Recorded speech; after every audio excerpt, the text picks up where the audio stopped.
Quotations from myself, segment 87, quotation number 1027. The tendency to generalize from one personal experience, which is prevalent in people who grew up in certain cultures, and the reluctance bordering on aversion to do so, clearly displayed by those who are the products of the different type of the society, is the indication in the first case of the implicit assumption that everybody is the same and one is an integral part of a homogeneous whole, while in the second of emphasizing the uniqueness of each individual and one's separateness from the rest. The first way of seeing and thinking comes from the sense of belonging that encourages acting in common interest. The second bespeaks of alienation and taking care of yourself first mentality. And while by generalizing one is saying to all around him, I am like you, for you are like me, and so let's live and work together in harmony, the refusal to generalize sends the opposite message. We are all strangers who have little in common, and you better watch me because I'm certainly going to watch you.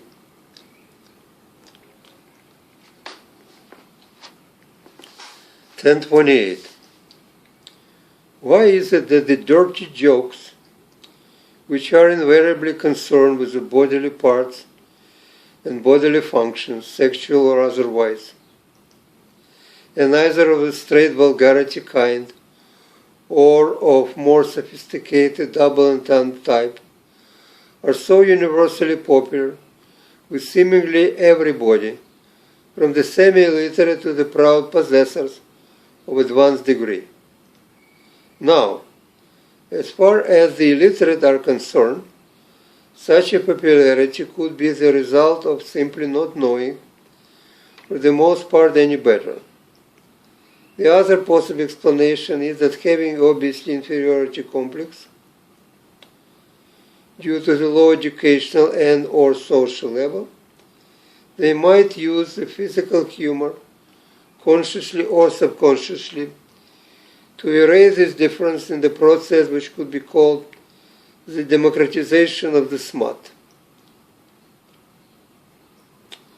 It is more difficult to understand what the educated and elevated get out of it. Do they want to show that all this learning hasn't turned them into blue stockings? That no matter how high they soared, they never lose connection with reality, which they equate in this case with obscenity? And furthermore, why people in both classes, who find such humor disgustingly distasteful, never have enough courage to openly say so in the midst of salacious merriment of the majority, who obviously enjoy it? But perhaps the answer to all this question is as simple as it is unacceptable. We are but a rotting flesh, emitting the noxious vapor of filth and depravity in the process of the decay. 1029.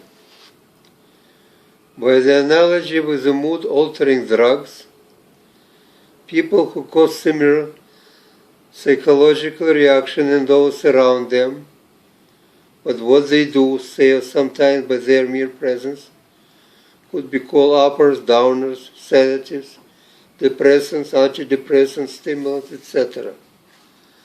But of course, unlike their original chemical namesakes, the human equivalents cannot, for the most part, be bought, and their intake cannot be as easily controlled. For quite often they are absent when badly needed, and present when we would rather do without them. 1030. When clarity must be relied upon, it means that justice has failed. for where there is justice, there is no need for charity. 1031. As one's name is almost never mispronounced, if it is of the run-of-the-mill variety, so is one character seldom judged unfairly, if it is of rather ordinary or conventional type. But having a rare name or unusual personality, one has to be famous enough for people to take trouble to learn the difficult pronunciation, or spend sufficient time and energy to decipher a unique combination of the contradictory attributes. Otherwise, if unknown, be prepared to hear dozens of variations of your name, none of them correct, and the most charitable epithet to be used to describe your unusual character would probably be a screwball. 1032. How strange are the times we are living in now, when the very people who allow themselves to act freely out all sorts of perversions would not brook any opinion unless it's 100% positive about what they do, especially if expressed by those who refuse to follow the trend.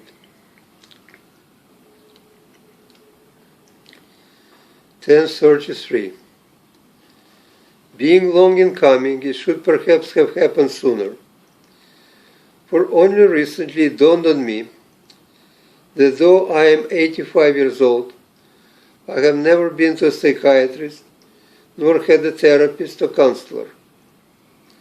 I was never addicted to drugs, nor even experimented with any, and never drank enough to become an alcoholic. As far as I remember, I was never abused as a child, nor was I a child abuser myself. I didn't beat up my wife, not had an affair with somebody else's. I must admit always liking to talk to other men, but certainly never lusted for one. Yet despite all of that, I consider myself up till now to be an average normal man, when in truth I probably belong to the rapidly shrinking minority, which proves how mistaken one could be about oneself. But as the saying goes, better late than never. For suddenly I realized there must be something terribly strange about me. And the only question is, do I still have enough time left to do something in order to join the rest of mankind? Or should I do it to begin with? 1036. Recently I have witnessed an attempt by musicologists to trace the progression of Nietzsche as a philosopher, using as a guide the kind of music he composed at different periods of his life. At the end, I personally was left with an impression that this musicologist has failed in his however commendable undertaking, though not for a lack of trying or some personal inadequacy to the task. So why, in my opinion, was he less than successful? To answer this question, it has to be established first whether music in general can be used as a key to intellectual make-up of its creator. I, for one, doubt it very much. For at best, music can express only the most basic emotions, but not the thoughts. One can hear in it the feeling of joy and sorrows, triumph and defeat, elation and depression, but not the ideas and opinions. Moreover, such universal emotions are equally shared by all human beings, whether they are philosopher or not, wise or foolish, conservative or liberal, Platonist, Aristotelian, materialist or idealist.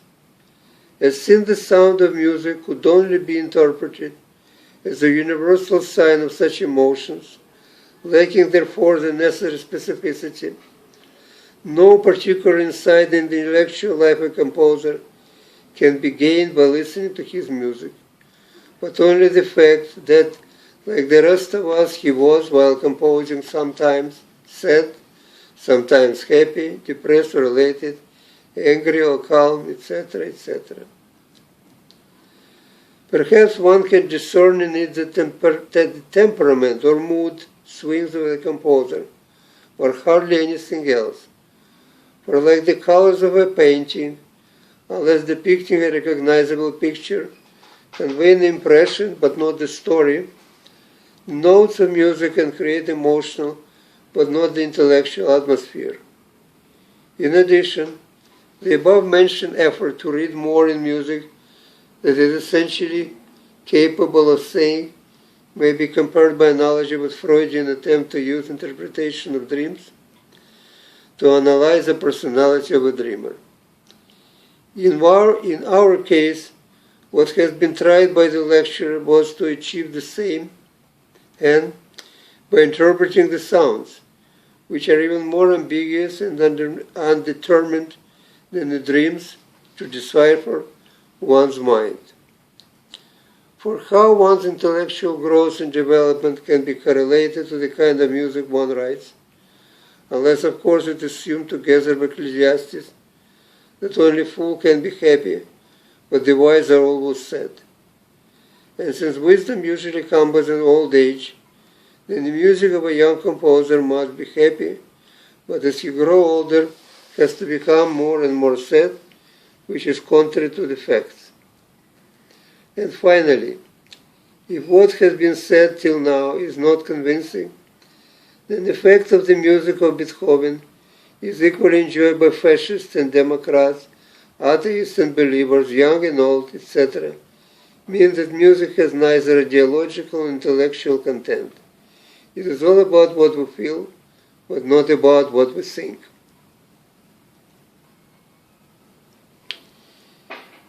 (1034) Why is it that when it comes to sharing the fruits of the good times, the poor are thrown only the meager leftovers from the rich man's table, but they got the lion's share of sacrifices when things turn to the worse? And while the benefits of prosperity are never permitted to more than trickle down to those at the bottom, the deprivation of the hard times are allowed to crush unhindered like a waterfall on their unprotected heads. 1035. Given even the most gifts by nature, it is not that difficult for a young female to appear attractive. But how to age gracefully is an art not every woman is capable of. 1037. The only life one has the right to take chances with is his or her own. 1038. The United States of America is like a huge world's laboratory to study all kinds of evils and corruption. For though no country on earth can claim innocence of the same sins and deprivations, they are usually more or less disguised and covered up, so that it requires some efforts to expose them. But in the United States, because of its obsession with bigness, everything, and especially evil, reaches such a gigantic and grotesque proportion that it is impossible to avoid seeing it even with the naked eye.